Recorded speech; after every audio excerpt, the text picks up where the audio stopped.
방향자수야. 어떻게 할래 그러면? 항상 n-1을 먼저 떠올려. 다시 n-1을 먼저 떠올리라고. 1이면 L은 어디까지만 가능하다? 그거보다 하나 작은 경우의 수가 가능해. 2는 어디까지가 가능하다? 얘보다 하나 작은 데까지의 경우의 수. 시작은 무조건 어디에서 시작할 거야? 0에서 시작할 거야. S오비탈부터 시작할 거거든.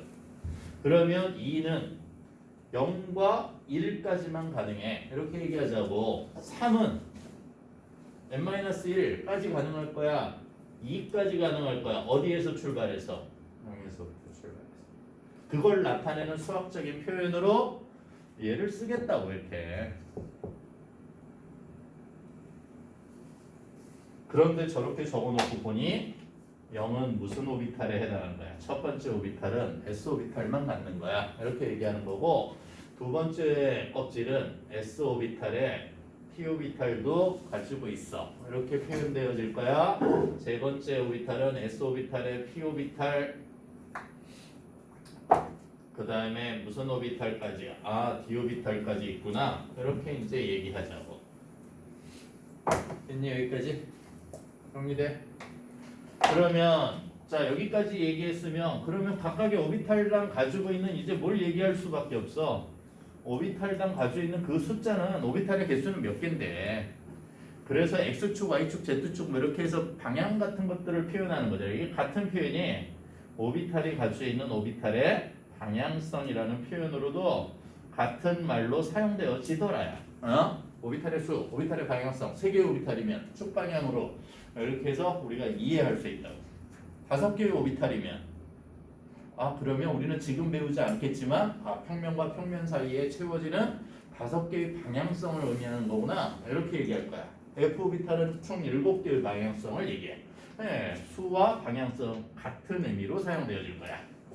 그래서 자기양대수를 책에 따라 조금 다르게 마그네틱 M 이렇게 표현하기도 하고 S 이렇게 그냥 줄여서 그냥 얘기하기도 하고, 그 다음에 얘는 조금 더 하이탑에서 ML 이렇게 해서 또는 MS 이렇게 해서 표현하기도 해. 자기양자수, 수핀양자수 다 같은 표현이니까.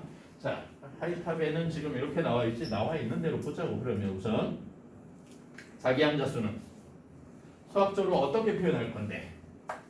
다시 수학적으로 어떻게 표현할 건데? 이렇게 표현하자고. 마이너스 L에서부터 플러스 L까지의 정수야. 다시 마이너스 L에서부터 플러스 L까지의 정수의 수만큼 오비탈을 갖더라. 1S는 0밖에 없어. 얘면 얘들 값 0밖에 없어. 0은 0이야. 마이너스 0 이런 게 존재하지 않잖아. 0 한 개만. 그러면 얘는 몇 개의 오비탈? 0 없다 이렇게 얘기하지 말고 경우의 수라고 얘기한 거니까 얘는 한 개의 오비탈을 갖는구나. 한 개의 오비탈은 결국엔 어떤 뜻하고 같다? 방향성이 없다라고 하는 뜻하고 같다. 모든 방향으로 동등하게 존재 확률이 나타나. 그럼 방향성을 갖지 않는 거야. 다시 모든 방향으로 방향성의 존재 확률이 똑같이 나타나. 앞으로 S오비탈은 방향성이 없다고 표현할 거라고. 그러면 두 번째 껍질은 다시 두 번째 껍질 0은 자기양자수를 얘기하자고 하면 0밖에 없어요. 하나의 오비탈이야. 이걸 ES 이렇게 표현한 거야. 다시 1은 ML을 표현할 때 마이너스 1 가능하지? 플러스 1 가능하지? 정수라 했으니까 이렇게 해서 표현하죠. 세 개의 오비탈이야. 왜 방향성이니? PX, PY, PZ 이렇게 되는 방향성이라고 얘기하죠. 그럴까 여기까지? 그러면 얘는 3은 0 하나만, 1은 1, 0, 1 해서 총 3개의 오비탈을, 2는 2, 1, 0, 1, 2까지 해서 총 5개의 오비탈을 표현하고 싶은 거. 그리고 스핀 양자수는 각각의 하나의 오비탈당 뿔마 2분의 1을 앞으로 화살표로 전자 두 개가 채워줌으로 나타낼 거야.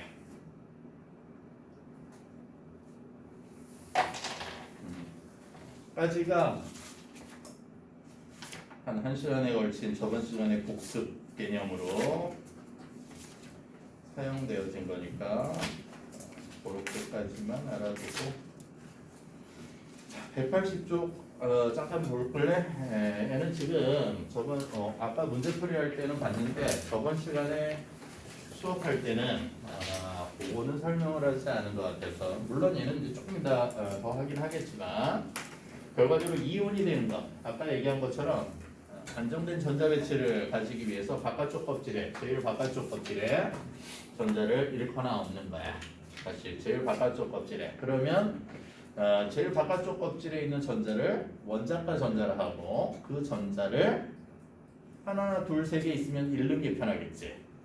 5개, 6개 있으면 얻는 게 편하겠지. 그래서 오비탈에 배치해서 제일 마지막 껍질의 전자 수를 보면서 양이온이 되거나 음이온이 되는 걸 이해할 수 있다. 그래서 거기 수소부터 어디까지, 칼륨까지 맨 왼쪽 줄 한 줄에 있는 애들은 전자 하나를 잘 잃어버려서 L가 플러스의 양이온이 잘 돼. 그리고 맨 아래쪽에 음이온 중에 FCl, BRI 다시 O, F, S 자 그 다음에 Cl 이런 애들은 전자나 하나하나 두 개를 얻어서 음이온이 될 건데 전자를 얻어서 생긴 음이온이 생긴다. 까지 그냥 보고 지나가면 좀 너무 아쉽잖아. 우리 저번에 민결이 시험 못 봤던 이게 주기율표 나눠주고 그냥 다 적으라 했어. 그냥 순서대로. 순서가 앞으로 우리가 2권을 하는 과정에서도 순서가 굉장히 중요해서 그래. 주기율표는 이렇게 생겼다. 자, 크게 가로줄이 몇 줄 있느냐면 가로줄이 7줄. 그걸 앞으로 어떻게 표현할 거냐면 7주기라 할 거야. 다시. 가로는 얘를 얘기하지. 제일 윗줄에 전자 2개, 원자 2개, 그 밑에 8. 이걸 가로줄이라 할 거야. 그리고 세로줄은 총 몇 줄로 이루어져 있냐면 18줄로 이루어져 있어. 얘를 앞으로 18족이라 할 거야. 그러면 같은 무리, 세로줄 같은 무리를 족, 가로줄 같은 무리를 자 주기 이렇게 얘기할 거야. 그러면 그림이 아주 독특하게 생겨 있는데 잘 보면 제일 위에 하나 그리고 옆으로 이렇게 하나가 빠져나와. 하나 다시 밑으로 몇 개가 가느냐면 하나, 2개가 밑으로 가. 다시 그러면 2주기, 3주기까지 내려오는 거지. 사이에 몇 개 들어갈 거냐면 자 여기 2칸 잘 봐. 여기 1칸 2칸 그러면 그 밑에 몇 칸 있으면 돼? 4칸까지 있으면 끝이야. 주기율표는 요 사이에 몇 칸이 들어갈 거냐면 10칸이 들어갈 거야. 그리고 위에 저거랑 마주보고 2칸이 올라와.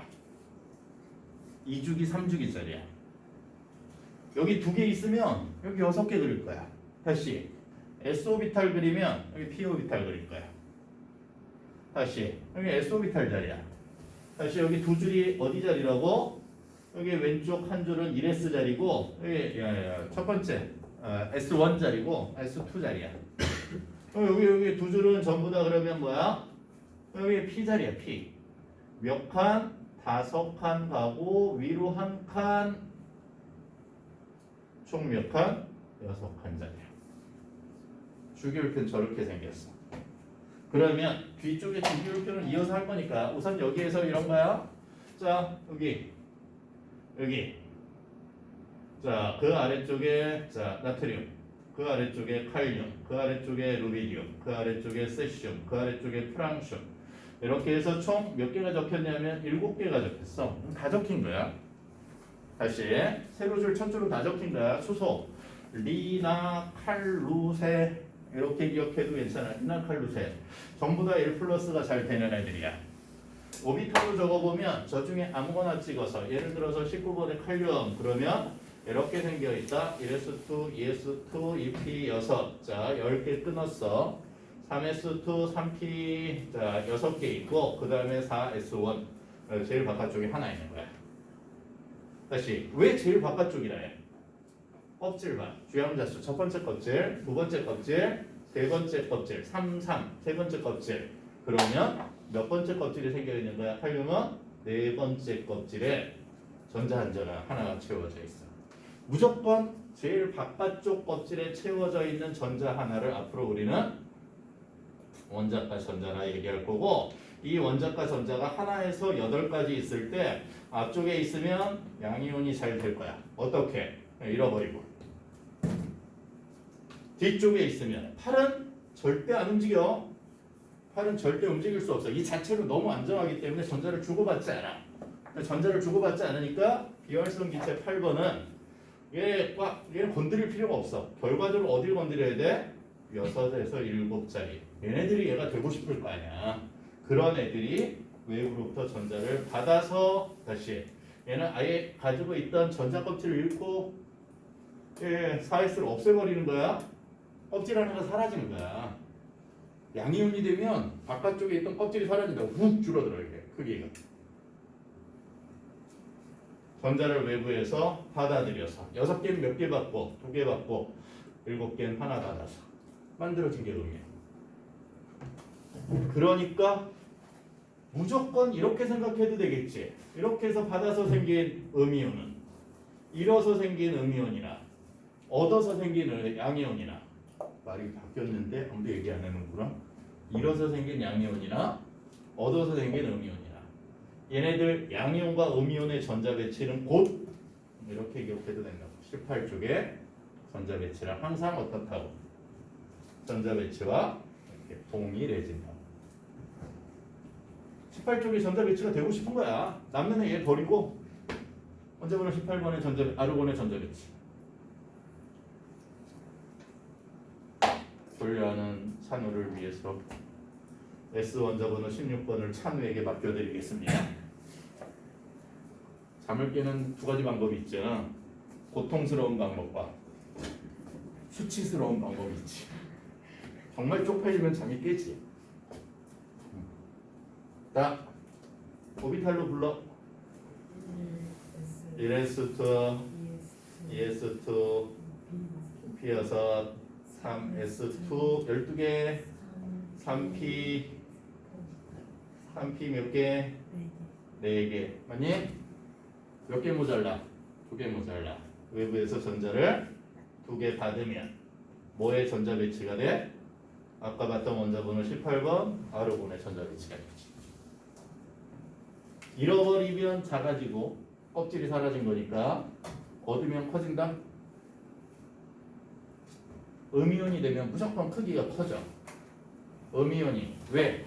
안정된 전자 몇 개가 7개가 이렇게 자리를 잡고 있는데, 자 예를 들어서 6개가 지금 자리를 7개가 자리를 잡고 있는데 갑자기 외부에서 전자 하나가 더 들어왔어.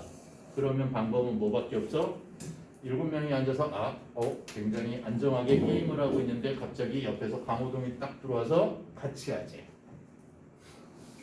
그러면 우리는 방법이 없지. 원을 넓혀야지. 이런 걸 우리는 뭐라고 얘기하느냐면 이렇게 표현해. 전자 간 반발이야. 전자 간 반발 때문에 음이온이 되면 무조건 크기는 커져야 돼. 그래서 어디에 있는 애들이 음이온이 잘 되느냐면 여기 아직 18쪽이 되기 전 F, Cl, Br, I 얘네들은 무조건 전자 하나를 잘 받아서 이렇게 하는 애들이야. 다시 오비탈로 얘기하면 NP 몇 개짜리? 5개짜리가 1가 마이너스 음이온이 잘 되는 애들. 그 옆에 누구? 바로 옆에 붙어있는 OS. 얘네들 NP 4개짜리야. 전자 2개 잘 받아. 그럴까 여기? 그러면 얘는 전부 다 S에 몇 개 있는 애들이야?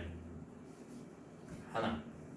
전자 하나 잃어버리고 없애버리고 저렇게 되는 애들. 전자 하나 잘 잃어서 1 플러스 잘 되는 애들. 처음 보는 루비듐이지만 주기율표에 여기에 그려져 있으니까 나트륨과 같은 1 플러스의 양이온이 잘 될 거라고 얘기할 거고 세슘도 마찬가지야. 그럴까? 그러면 이 그림에서 자 가로줄은 결국엔 뭘 의미하는지부터 생각해도 되지. 얘 전자 껍질이 되겠다. 공통점이야. 첫 번째 껍질에 전자가 채워지는 애들을 1주기에 모아놓은 거야. 2주기는 그러면 두 번째 껍질에 전자가 채워지는 거지. 그래서 1주기에 총 들어가 있는 전자는 원자는 2개만이라고 얘기할 거고 2주기에 몇 개 있니? 얘 지울 거다. 재활용할 거니까. 1주기에 전자 몇 개? 수소 헬륨. 왜 암기시켰겠니 얘를? 머릿속에 좀 그려보라고. 2주기에 전자 몇 개? 8개. 3주기에 전자 몇 개? 이게 1주기. 2주기. 3주기. 4, 5, 6, 7 이렇게 7주기가 있다 얘기한 거야. 아무것도 없이 맨바닥에 보고 있기가 좀 그러니 니네 가지고 있는 책에 잠깐 찾아볼까? 198쪽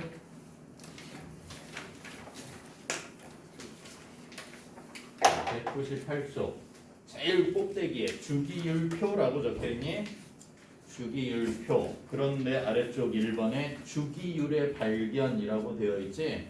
과거에 주기율이라고 하는 건 원소들 사이의 규칙적으로 변하는 규칙적으로 변하는 어떤 규칙성이 있지 않겠냐 처음에 시작할 때. 그래서 좀 라부아제라고 하는 사람이 좀 무식하지만 모아봤어. 비슷한 성질끼리 정말 무식한 상황이야. 아닌 것들 되게 많아. 그렇지만 모으기 시작했다. 비슷한 성질의 것들.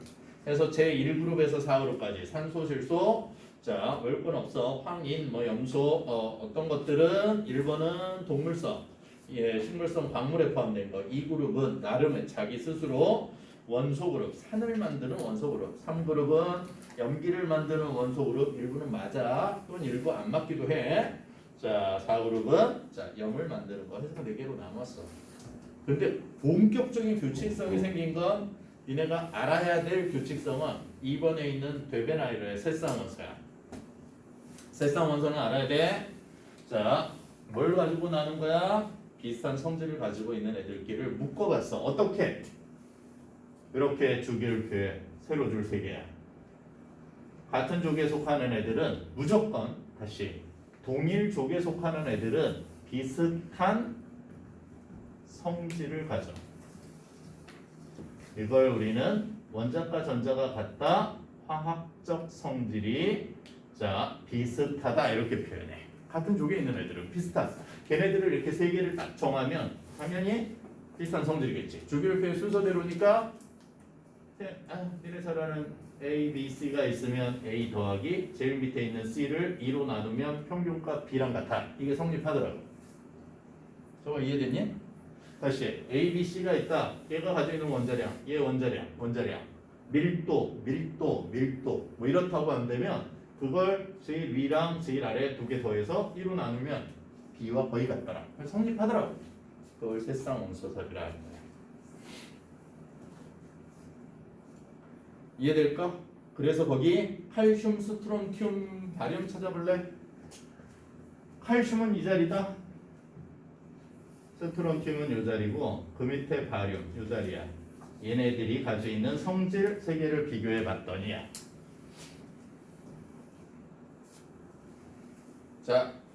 대략이야. 비슷하게 원자량 바륨하고 2개 더해 2로 나누어. 그러면 대략 스트론튬. 다시 밀도도 칼슘하고 바륨 더해 2로 나누면 대략 스트론튬. 이렇게 되더라. 그래서 오른쪽 페이지는 그걸 계산해주고 있고 그런 새쌍원소소를 몇 개를 찾아낸 거지. 칼슘, 스트론튬, 바륨처럼 리튬, 나트륨, 칼륨 너 역시 그렇더라. 아, 염소, 브로민, 아이오딘도 그렇더라. 주기율표의 세 개의 원소가 비슷한 성질을 가지고 있을 때 얘네들은 새쌍 원소설이라고 한다. 중요한 게 한 가지 있는 거지. 다른 원소인데 비슷한 성질이 생기는 애들이 신기하게 존재하더라요. 다시 다른 원소들인데 비슷한 성질을 가지고 있는 애들이 존재하더라. 뭔가 어떤 규칙성이 있는 것 같아. 과학적 규칙성이 있는 것 같아. 를 새쌍 원소설에서 출발시켰다고 하면 한 번에 뉴런츠가 확인하는 거야. 옥타브설이야. 7번째마다라고 얘기할 거야. 이게 어떤 규칙성이 7번째마다 이렇게 딱 지나가면 다시 새로운 규칙성이 7개마다 이렇게 번갈아가면서 나타나. 이게 너무 과학적이야. 규칙적인 게 너무 그걸 뭘로 나열했는지는 기억하자고. 제일 첫 줄에 뉴런즈의 옥타브설에 도레미파솔라시도를 얘기해 옥타브니까 그냥 원자량은 꼭 기억해놔야 돼. 뉴런즈의 원자량 순서로 나열하면 아주 규칙적인 어떤 화학적 규칙성들을 얘기하는 거지. 화학적 규칙성은 다른 거랑 반응하는 것들이랑 밀도, 녹는점, 끓는점 뭐 이런 것들을 다 얘기하는 거야. 그런 것들이 규칙적으로 변해가더라. 원자량이 증가하는 순서로. 단지 문제는 원자량이 증가하는 순서도 중요하지만 이게 7개가 문제야. 왜냐하면 그 당시의 과학으로 8번째 여기에 있는 비활성 기체를 찾을 수 있는 시대가 아니었던 거야. 그래서 얘를 모르는 상태로 7개를 얘기한 거고 그 다음에 완성본이 비활성 기체를 찾아. 그리고 멘델레예프의 주기율표가 현재 사용하는 주기율표와 거의 같아.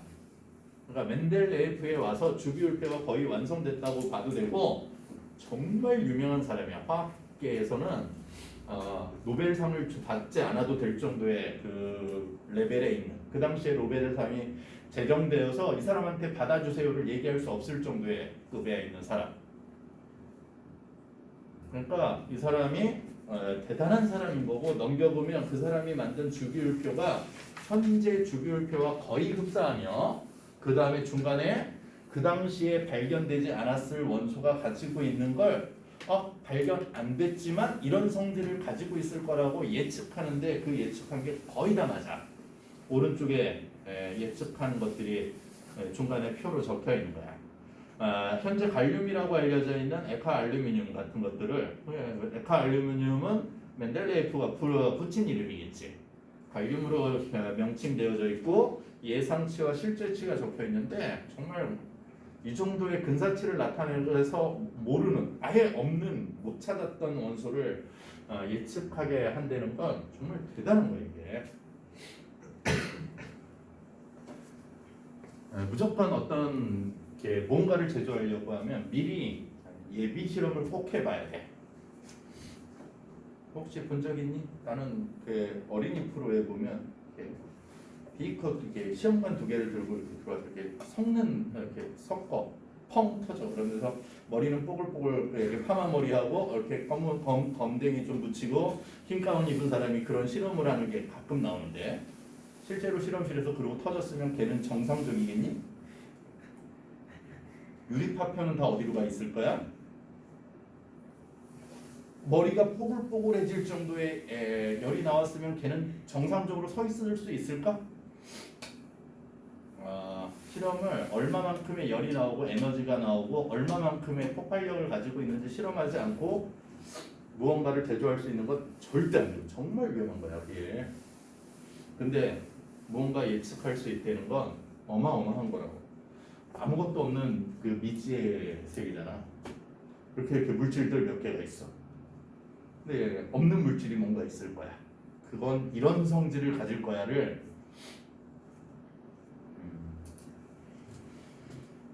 그 제자가 모즐리에.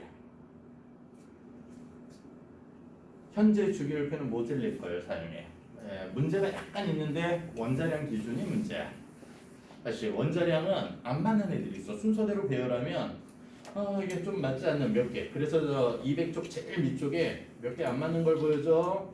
18번이 아르곤이야. 19번이 칼륨인데 원자량은 누가 더 커? 18번에 있는 아르곤이 원자량이 더 커. 그러니까 순서를 바꿔 적어야 되는데 우리가 알고 있는 번호가 지금 사용하는 주기율표라고. 그러니까 원자량 순서대로 하면 안 되는구나. 그래서 현재의 주기율표는 모즐리의 주기율표를 사용하면서 뭘 기준으로 한다고? 원자 번호. 다시 말해서 양성자수를 기준으로 한다. 전자수가 더 중요하다는 거야.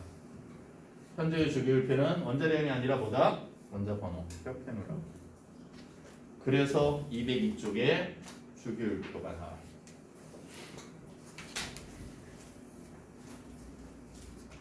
색칠, 어우 너무 예쁘지? 구분은 다 외워야 된다. 너무 좀 당황스럽지? 자, 구분하는 거 보여줄게. 제일 첫 번째, 여기 가지고 주기율표 가지고 그래서 제일 처음에 암기를 좀 시키고 싶었던 거야. 적어서 조금 니네가 주기율표에 친숙해지는 것도 필요하고.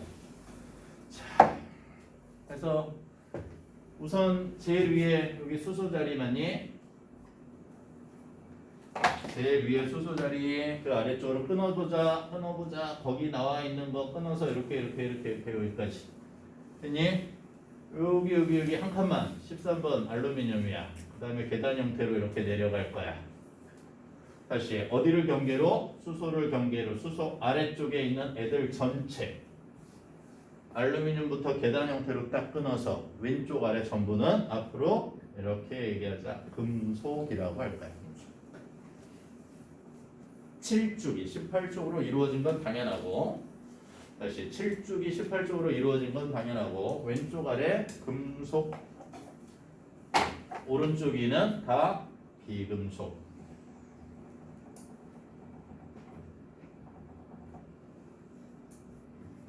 됐니? 첫 번째 금속과 비금속. 그러면 어떤 게 금속인데? 니네가 알고 있는 금속은 어떤 거니? 뒤쪽에 한 번 더 할 거야. 맞으면 아파요. 하지 말고. 어느 걸 금속이라 할 거야? 열과 전기가 잘 흐르는 게 금속이야. 무조건. 열과 전기의 전도성이 있는 게 금속. 없으면 비금속. 제일 큰 게. 열과 전기의 전도성 있고 없고. 그게 저는 금속과 비금속을 가르쳐요. 그러면서 금속은 대부분 광택을 가지고 있고, 금속의 성질을 얘기할 때 꼭이야. 전성과 연성을 꼭 얘기해야 돼. 다른 건 없는 성질이기 때문에 그래. 왜? 금속이 아닌 어떤 것도 두들겼을 때 넓게 펴지지 않아. 여기서 말하는 건 원소들을 얘기하는 거지. 찰흙이나 뭐 이런 걸 얘기하자고, 밀가루 반죽 뭐 이런 거 얘기하자고 얘기하는 게 아니지. 얇게 금속, 알루미늄 금속 또는 얇은 판 형태로 만들 수 있는 거, 구리관 또는 전선 이런 것처럼 관의 형태로 뽑아낼 수 있는 거, 이게 연성이고, 그래서 뽑힘성이라고 얘기하고, 얘는 넓은 판, 뻥뻥 두들겨서 판을 만들어 퍼짐성이라 이게. 이 두 가지가 이렇게가 금속의 아주 중요한 성질. 색깔 있는 금속은 두 개만 외우자. 자, 금은 무슨 색? 맨날 얘기하지. 금은 무슨 색? 노란색. 금색이요 하지 말라고. 국어 시간에 해도 괜찮지만 과학 시간에 금색 하지 말라고. 그러면 꼭 이게 같이 물어보게 돼. 구리는 구리색 그러면 되는 거잖아. 금은 이름이잖아. 그 금속에 묻혀져 있는. 그건 색깔이 아닌 거지. 그래서 금은 노란색, 구리는 붉은색, 나머진 다 은백색. 다시 나머진 다 은백색이야. 자, 금속의 색깔, 비금속. 될까? 자, 금속과 비금속은 무조건 나눌 줄 알아야 돼. 그리고 두 번째, 여기 사이에 있는 애들이 여기 7주기까지 해서 여기 아연 전까지 여기에 있는 애들. 과 나머지는 완전히 달라. 왜? 1조, 2조. 얘네들끼리 성질이 아예 비슷해. 얘네들끼리 아예 성질이 비슷하고, 다시 아연 밑으로 여기 있는 성질 비슷하고, 여기 알루미늄 이쪽 성질 비슷하고, 이렇게 각각 자기 종마다 가지고 있는 성질이 이렇게 다 비슷해. 세로줄의 성질이 비슷하다고. 딱 옆쪽으로 가면 성질도 확 달라져 이렇게. 그래서 그냥 자기 그룹의 성질이 뚜렷하게 갈라지는 이런 애들을 일반적으로 우리는 뭐라 할 거냐면 전형 원소라 할 거야. 전형 원소는 1족이죠. 다시 1족이죠. 자, 13족 그 바로 옆에 12족. 자, 전형 원소야. 전형 이게 뭐야? 전형 원소라 할 거야. 족에 따른 구별이 또 뚜렷하고 원자과 전자 하나, 둘, 셋, 넷, 다섯 이렇게 바뀌면서 성질이 자기 그룹에 따라 똑같은 애들. 그러면 여기 아까 금속 중에 이렇게 가운데 있던 얘네들은 대부분 전형 원소와 어떤 차이가 있는데 전형 원소는 대부분 s오비탈과 p오비탈을 채우는 애들이거든. 제일 마지막 껍질이 s오비탈, p오비탈로 되어 있는 그런데 제일 마지막 껍질이 3D자리거든. 결국엔 d오비탈과 f오비탈을 채우고 있으면서 얘네들을 따로 전이 원소라 하는 거야. 이 전이 원소는 자주 우리가 지금 건드릴 게 아니야. 대표적으로 착화물을 만들기에 쉽고 원자과 전자가 대부분 하나에서 둘로 원자과 전자가 비슷해서 얘네들은 한 덩어리로 전체가 다 비슷한 성질이 나와. 1 플러스 2 플러스가 잘 되는 금속이면서 d오비탈, f오비탈로 이루어진 영역이구나. 다시 얘네들은 더 구체적인 것들은 대부분 고등 과정에 포함되어 있지 않아. 그냥 저 정도로 분류하는 정도까지만 고등 과정이고 나중에 혹시 화우를 배우려면 더 자세하게 봐야 돼. 이 그룹은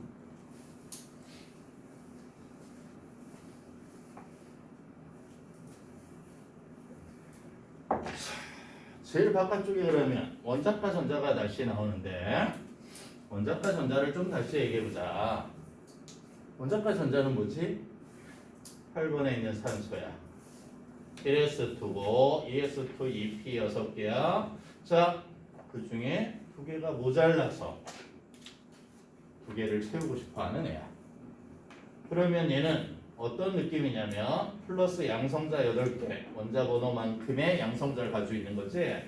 첫 번째 껍질에 전자 2개가 구형으로 채워지고 있으면 두 번째 껍질에 전자 2개가 구형으로 반시계 방향으로 채워지고 나머지 전자 4개는 축방향으로 나타날 거야.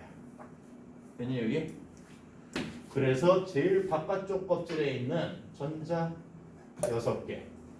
자, 이걸 우리는 설명할 때 설명하는 용어고 최외곽 껍질에 존재하는 전자수 8개 중에 지금 6개. 얘를 뭐라 할 거야?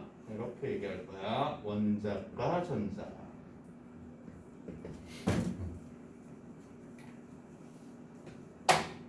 그러면 내가 아까 제일 처음에 적을 때 플러스 8이었다. 그러면 플러스 8의 힘이 모든 전자에게 다 미쳐야 될 거 아니야.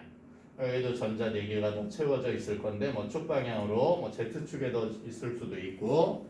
자, 전자 8개가 핵에 있는 플러스 8만큼의 힘의 효과를 받아야 될 거 아니야. 그치? 그래서 여기 플러스 8을 우리는 뭐라고 얘기할 거냐면 안쪽에 핵이 가지고 있는 핵 전하량이라 할 거야. 이 핵 전하량이 제일 바깥쪽 그러면 그 다른 모든 전자에게 플러스 8의 힘이 미칠 거냐. 근데 실제로는 얘한테 8이 안 가. 왜? 안쪽에 있는 전자들이 있거든. 얘네 계속 움직이면서 이 사이를 지나가. 그러면서 얘가 원래 얼마여야 됐어? 만약에 예를 들어서 플러스 8이었으면 플러스 8의 효과가 있어야 되는데 실제로 전자들이 그걸 다 느끼지 못하더래. 그걸 유효, 실제로 느끼는 핵 전하량이라고 얘기하는데, 자, 얘가 실제 가지고 있는 핵 전하량에 비해서 무조건 더 작더라야. 수소 빼고. 수소는 안에서 방해하는 애가 없어. 근데 여기 안에 방해하는 애들이 있거든. 안쪽에서 계속 여기에 지나가면서 이 자리를 막아. 그러니까 플러스 8이 전체가 바깥쪽에 영향을 주지 않아. 그걸 아까 뭐라 설명한 거냐면 이렇게 설명한 거예요. 가로막기 효과라고 얘기할 거예요. 너무 이름이 직관적이지. 안쪽에 있는 전자들이 바깥쪽으로 핵의 전하가 미치는 걸 막는 거야. 그래서 실제 핵이 받는 각각의 전자가 받는 핵전하량을 유효 핵전하량이라고 하고, 이 유효 핵전하량은 무조건 핵전하량에서 계산할 일은 없을 거야. 이렇게 정의되어 있어. 가려막기 상수를 빼서 차이만큼을 계산하자. 그럼 왜 중요하냐면, 이래서 중요한데, 여기 원자과 전자가 이렇게 순서대로 변해가 주기율을 해석하는데, 원자과 전자에 한 개 있는 자리야, 두 개 있는 자리야. 얘 건드리지 않을 거야 지금. 예. 원자 13족에 있는 애가 1 빼서 3개 있는 거야. 다시 하나, 대자를 여기다 적었대. 둘, 셋, 넷, 14족이 4개. 5, 6, 7, 8은 꽉 찼다 해서 대부분 0으로 표현하거나 8을 적거나. 근데 0이 더 많아. 원자과 전자수야. 원자과 전자가 많아져. 그러면 무조건 핵전하량은 증가해. 원자 번호니까. 근데 유핵전하량이 숫자가 많아지니까 가려지는 애들이 생겨서 실제로 이렇게 감소하더라. 하나짜리. 이만큼. 미안. 이만큼. 원래보다 더 작더라. 2는 작아. 3은 작겠지. 핵전하량이 증가하는데 유핵전하량도 증가하긴 하는데, 그 증가폭에 전자들이 많아지면 방해를 더 많이 받아서 훨씬 더 많이 규칙적으로 감소하더라. 다시 규칙적으로 감소하더라. 니네 가르쳐 있는 책에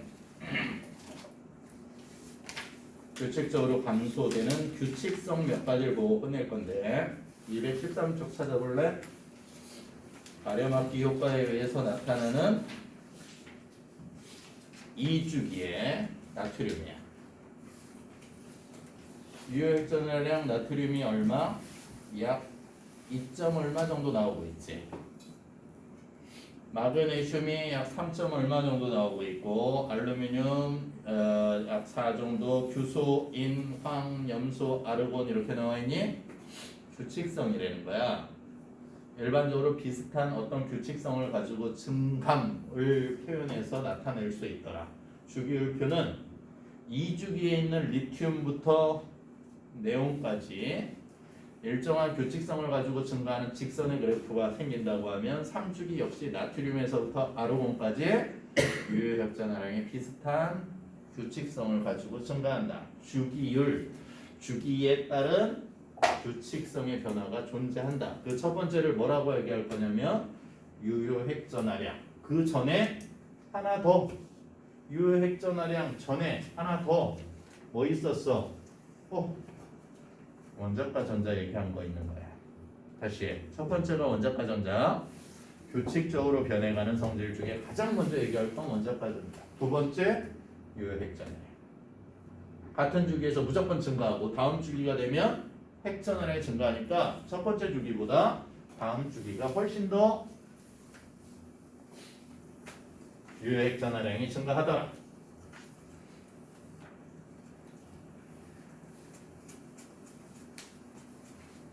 오비탈 복습을 너무 심하게 많이 했지. 물론 못한 것도 있지만, 앞쪽에 못해서 그런 것도 있지만, 자, 주기율이라고 하는 거야. 그나마 다음 시간이 조금 여유가 있는 시간이어서 아마 못한 것들은 다음 시간에 묶어서 같이 더해줄 거고. 자, 원자과 전자야. 첫 번째 원자과 전자는 혈과 110, 수소 1, 헬륨 0. 그 다음에 리튬에서부터 다시 3번에서부터 쭈루룩 1, 2, 3, 4, 5, 6, 7 플로리까지 증가했다가 네온 0. 다시 그 다음에 나트륨부터 꾸준히 7까지 염소까지 증가했다가 아르곤 0. 이렇게 해서 규칙성이 나타난다고. 자, 두 번째. 주기적으로 반복되는 성질들을 얘기하는 거지. 자, 두 번째 유효 핵전화량을 꼭 얘기해 준다고.